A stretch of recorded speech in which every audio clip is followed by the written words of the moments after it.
So okay students, তোমালোকে যদি ইয়াৰ আগৰ পাৰ্টখিনি ভিডিও চোৱা নাই, আমি লাষ্ট ক্লাস গিটা ডিসকাস কৰিছিলো যে লাইটৰ গোটেই কনসেপ্টখিনি ডিসকাস কৰা হৈছে ৰিফ্লেকশনৰ। যদি তোমালোকে কোনোবা ষ্টুডেন্টছে আগৰ ভিডিওখিনি চোৱা নাই, আগৰ 4টা বা 5টা পাৰ্ট তোমালোকে ক্লিয়াৰকে চাই লবা। সো আজি আমি ডিসকাস কৰিম নিউমেৰিকেলস কেনেকৈ কৰিব লাগে। মই অলৰেডি কাৰ্টেছিয়ান মেথড তোমালোকক শিকাইছিলো, মানে ইউ কোনটো হয়, ভি কোনটো হয়, এফ কোনটো হয়, সেইখিনি গোটেইখিনি তোমালোকক শিকোৱা আছিল। সো আজি আমি মেইনলি কাৰ্টেছিয়ান মেথডখিনি ইউজ কৰি পেলাই, অৰ্থাৎ ইউ ভি গোটেইখিনি আমি ইউজ কৰি পেলাই কেনেকেনো নিউমেৰিকেলস কৰিব লাগে, অৰ্থাৎ অংকবোৰ কৰিব লাগে, সেই কথাখিনি আমি ডিসকাস কৰিম। সো বুজি পাইছা? সো আমাৰ এটা কোৱেশ্চন এটা মই লৈছো, আমাৰ এক্সাৰসাইজৰ অৰ্থাৎ অনুশীলনীৰ তোমালোকে চাব পাৰিবা। অনুশীলনীৰ কোৱেশ্চন নাম্বাৰ 15 টো ভালকে চালে দেখিবা। কোৱেশ্চন নাম্বাৰ 15 টো তাত কোৱা হৈছে an object of size 7 cm is placed at 27 cm in front of a concave mirror. মানে এখন concave mirror আছে, সেই concave mirror খন বুলি কৈছে। concave mirror মানে কি concave mirror মানে অবতল দাপন, অসমীয়াত ক'বলৈ গ'লে অবতল দাপন। সো আমাক কৈছে যে এখন অবতল দাপন আছে, গতিকে আমি মাইন্ডত আনিব লাগিব যে এনেকুৱা এখন concave mirror ইয়াত আছে।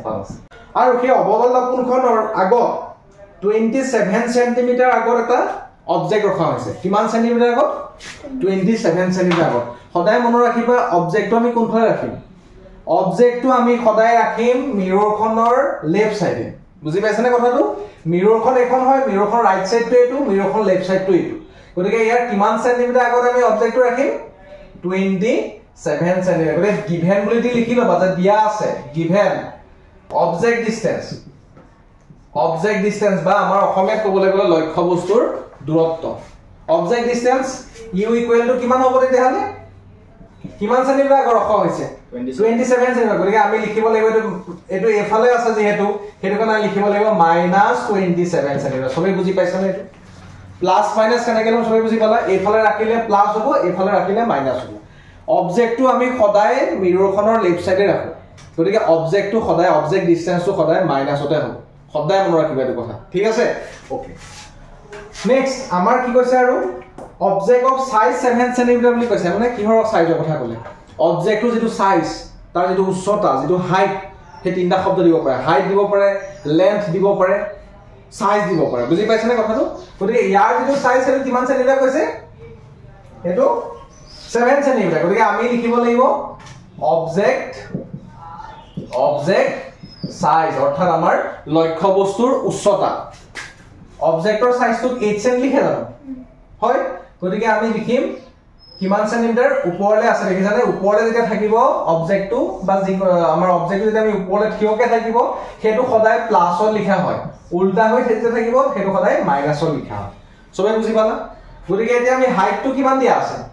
অবজেক্ট হাইটটো 7 সেন্টিমিটাৰ। গতিকে এটা আমি জানো 7 সেন্টিমিটাৰ হ'ব প্লাস 7 সেন্টিমিটাৰ। সবৰে ক্লিয়াৰ এইখিনি লাগে? নেক্সট কি ক'লে? In front of A concave মিৰৰ of focal length 18 centimetre. মানে সেই দাপোনখনৰ অবতল দাপোনখনৰ ফকেল লেন্থৰ কথা কৈছে, মানে ফকাস দৈৰ্ঘ্যৰ কথা কৈছে। সো ফকেল লেন্থটো কোনফালে থাকে? ডেফিনেটলি এফালে থাকে, F2। কনকেভ মিৰৰখনৰ ফকাস বিন্দুটো সদায় বাওঁফালে থাকিব, গতিকে ফকেল লেন্থটো ইয়াৰ পৰা ইয়ালৈ মিজাৰ কৰিব লাগিব। বুজি পাইছা সবে? গতিকে আমাৰ F টো দিয়া আছে কিমান? ফকেল লেন্থ বা অসমীয়াত ক'বলৈ গ'লে ফকাস দৈৰ্ঘ্য F ইকুৱেল টু, সেইটো প্লাছত আহিব নে মাইনাছত আহিব? মাইনাছত, বিকজ এইটো লেফট সাইডে আছে। যিবোৰ লেফট সাইডে থাকে সেইবোৰ সদায় মাইনাছত আহিব। গতিকে এইটো লিখি মাইনাস কিমান সেন্টিমিটাৰ দিয়া আছে? 18 সেন্টিমিটাৰ দিয়া আছে।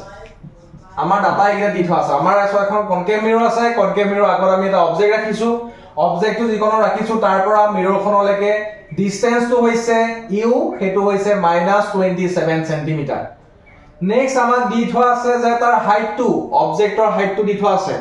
অবজেক্টৰ হাইটটো আমাক দি থোৱা আছে 7 সেন্টিমিটাৰ। গতিকে এইটো থিয়কে আছে কাৰণে সেইটো +7 সেন্টিমিটাৰ হৈছে। নেক্সট আমাক কৈছে যে তাৰ ফকেল লেন্থ, অৰ্থাৎ মিৰৰখনৰ যেটো ফকাস দৈৰ্ঘ্য হ'ব, সেই ফকাস দৈৰ্ঘ্য বা ফকেল লেন্থটো দিয়া আছে আমাক 18 সেন্টিমিটাৰ দিয়া আছে। গতিকে এইটো বাওঁ সাইডে যেহেতু আছে, মিৰৰখনৰ বা লেফট সাইডে যেহেতু ফকাসটো আছে, সেইটো কাৰণে সেইটো আমি -18 কৰিছো, 18 কৰিছো। সবে ক্লিয়াৰ হ'ল একেলগে? ঠিক আছে। নেক্সট কি ক'লে আমাক উলিয়াবলৈ?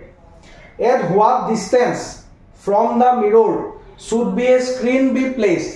মানে আমি মিৰৰখনৰ পৰা কিমান দূৰত্বত এখন পৰ্দা ৰখাব লাগিব এখন স্ক্ৰীন ৰখাব লাগিব বুজি পাইছানে কথাটো যাতে আমি তাত এটা কি পাওঁ এটা আমি ধুনীয়া এটা ইমেজ এটা পাওঁ ফকাস এটা ইমেজ পাওঁ যাতে মানে আমাক আলটিমেটলি ঘূৰাই পকাই কিহৰ কথা সুধিছে ঘূৰাই পকাই পেলাই আমাক সুধিছে যে ইমেজৰ ডিসটেন্সটো উলিওৱা বুজি পাইছা গতিকে আমি ইয়াতে কি উলিয়াব লাগিব ইমেজ ডিসটেন্স অৰ্থাৎ আমি অসমীয়া মিডিয়ামৰ খিনি সবে ভালকে বুজি পাইছা আই থিংক ইমেজ ডিসটেন্স মানে কিহৰ কথা কৈছে অবিয়াসলি প্ৰতিবিম্ব দূৰত্বৰ কথা কৈছে বুজি পাইছা ইমেজ ডিসটেন্সটো কিহে লিখা হয় ভি ৰে হেতু আমি উলিয়াব লাগে কোৱেশ্চন নেক্সট আমাক আৰু কি সুধিছে find the size of the image and nature of the image গতিকে ইয়াত আমাৰ আৰু এটা কথা লাগে সাইজ অফ দা ইমেজ কি হয় সাইজ অফ ইমেজ টু আমাক সুধিছে সাইজ মানে কি আছিল এজনেস হয় নে ইমেজ টু কিমান ডাঙৰ কিমান সৰু সেই সাইজটো আমি উলিয়াব লাগিব বুজি পাইছানে কথাটো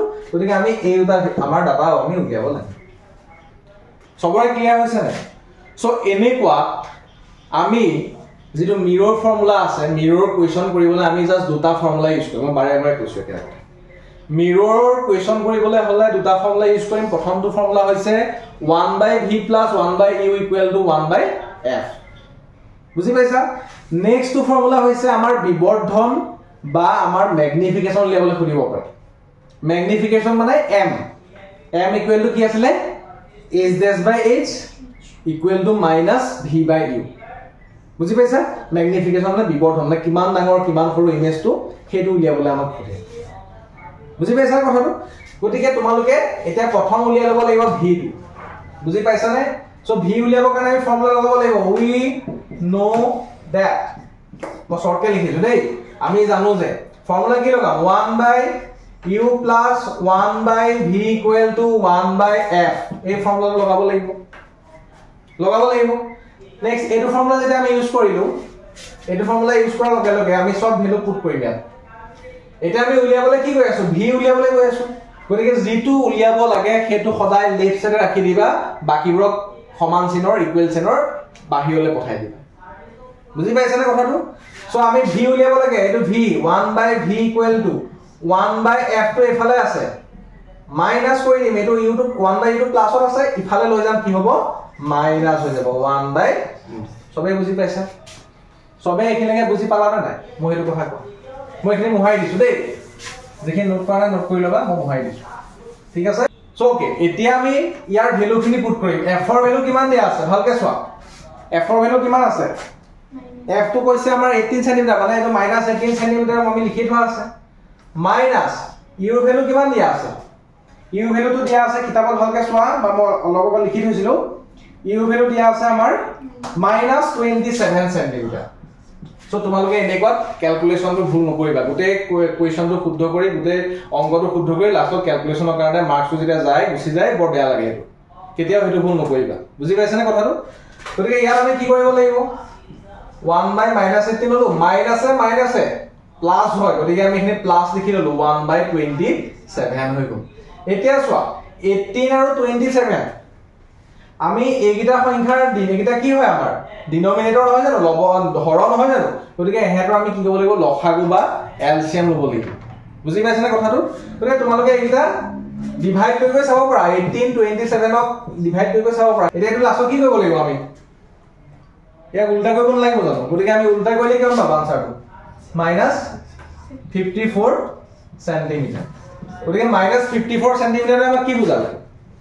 যে যেটো আমাৰ ইমেজ ফৰ্ম হৈছে সেই ইমেজটো মাইনাসত লাইছে মানে কি সেই ইমেজটো যিখন কনকেভ মিৰৰ আছে কনকেভ মিৰৰখনৰ পৰা লেফট সাইডে বনিছে বুজি পাইছানে কথাটো আৰু মই তোমালোকক বাৰে বাৰে কৈছো যে মোস্ট অফ দা কেছত অবতল দাপোনখনে বা কনকেভ মিৰৰখনে আমাক লেফট সাইডে ইমেজ দিয়ে হয়নে গতিকে ইয়াৰ ইমেজৰ নেচাৰটো কি হ'ব ৰিয়েল হ'ব মই তোমালোকক বাৰে বাৰে কৈ আছো যেতিয়া অবজেক্ট থাকে অবজেক্টৰ ফালে যেতিয়া ইমেজ বনে সেইটো সদায় হ'ব ৰিয়েল ইমেজ আৰু এটা কথা তোমালোকে মনত ৰাখিবা যেতিয়া লেফট সাইডে ইমেজ বনিব লেফট সাইডে যেতিয়া প্ৰতিবিম্ব বনিব দাপোনৰ ক্ষেত্ৰত সেইটো সদায় ৰিয়েল ইমেজে হয় ৰিয়েল অৰ্থাৎ হট প্ৰতিবিম্বতাই হয় গতিকে আমি গম পাইছো যে -54 সেন্টিমিটাৰ দাপোনখনৰ ফ্ৰন্টত -54 সেন্টিমিটাৰ আগত আমাৰ ইমেজটো বনিলে ফৰ্ম হ'ল গতিকে আমি ক'ব পাৰিম যে it is a real image it is a কি image it is a real image আমি নেচাৰটো এইকণতে পাই গ'লো ৰিয়েল ইমেজ সবে বুজি পাইছা 54 সবৰে ওলাইছে নাই মই কৈছো নাই কৰো ক্যালকুলেশন ওলাইছে ওকে সো নেক্সট আমাক কি কৰিছে ইয়াৰ পাছত কি কৰিছে আমাক সাইজটো লাগে সাইজ অফ দা ইমেজ লাগে সো ইমেজৰ সাইজটো কাৰণে আমি ইমেজৰ সাইজটো কাৰণে মই তোমালোকক বাৰে বাৰে কৈছো সাইজৰ কথা যেতিয়া খুদিব ম্যাগনিফিকেশন ফৰ্মুলা ইউজ কৰিব লাগিব বিবৰ্ধনৰ ফৰ্মুলা সূত্ৰ ইউজ কৰিব লাগিব হয় নহয় so m is equal to minus কি আছে h dash by h is equal to minus v by u হয় না নহয় হয় গতিকে এতিয়া আমাক কি লাগে এতিয়া ইমেজৰ হাইটটো লাগে গতিকে হাইট অফ দা ইমেজটো কিহে বুজায় h dash বুজায় নে h বুজায় h dash বুজায় গতিকে আমি আলটিমেটলি উলিয়াবলৈ গৈ আছো h dash বুজি পাইছানে কথাটো গতিকে এতিয়া আমাৰ m ৰ ভ্যালু দিফা নাই গতিকে আমাৰ m ৰ প্ৰয়োজন নাই তেতিয়া আমি এইকেইটাৰ মাজতহে কৰি পেলাই ক্যালকুলেশন কৰি পেলাই h dash টো উলিয়াব লাগে চাবা মন দিয়া সবে সো এনেবা তোমালোকে কি কৰিবা আগতে ভ্যালুবোৰ পুট কৰি দিবা অকমান হেতু ক্যালকুলেশন কৰি লবা ঠিক আছে সো এইটা কি হ'ব এতিয়া ক্ৰস মাল্টিপ্লিকেশন হ'ব কি হ'ব ব্ৰজ্য পূৰণ বা ক্ৰস মাল্টিপ্লিকেশন হ'ব না নহয় h dash কাৰ লগত পূৰণ হ'ব u লগত পূৰণ হ'ব ইফালে h টো কাৰ লগত পূৰণ হ'ব v লগত পূৰণ হ'ব সবে বুজি পাইছা নে কথাটো মাইনাস তো আছে দেই মাইনাস তো আছে h into v নেক্সট আমাৰ এটা উলিয়াবলৈ কি লাগে h dash লাগে h dash is equal to minus h into v divided by কি হ'ব u এটো সবে পাইছা এতিয়া নেক্সট আমি h dash ৰ কিমান আছে h এটো h ৰ ভ্যালু কিমান আছে অবজেক্টৰ হাইটটো কিমান আছে height of the object 7 centimetre গতিকে হেতুটো কেতিয়াও মাইনাস হ'ব নোৱাৰে হাইটটো সদায় অবজেক্টটো থিয়কে থাকিব থিয়কে থাকিলে সদায় কি হ'ব প্লাস উল্টাকে যেতিয়া থাকে হেতু কি হ'ব মাইনাস সবে ক্লিয়াৰ ক্লিয়াৰ হৈছে নাই কি ঠিক আছে সো দে h ৰ ভ্যালুটো আমি পুট কৰিলো এটো মাইনাস তো আছে মন ৰাখিবা তাৰছত v কিমান পালো -54 পালো ঠিক আছে আৰু কি পালো আমি u কিমান পাইছো u দিফা আছে কিমান দি আছে -8 হা -27 ওকে -27 সবে বুজি পালা নাই কি লাগে পালা কইকে মাইনাসে মাইনাসে ক্যান্সেল আউট কৰি দিয়া এটা মই কাটি দিছো কিমান হ'ব আনসার কিমান হ'ব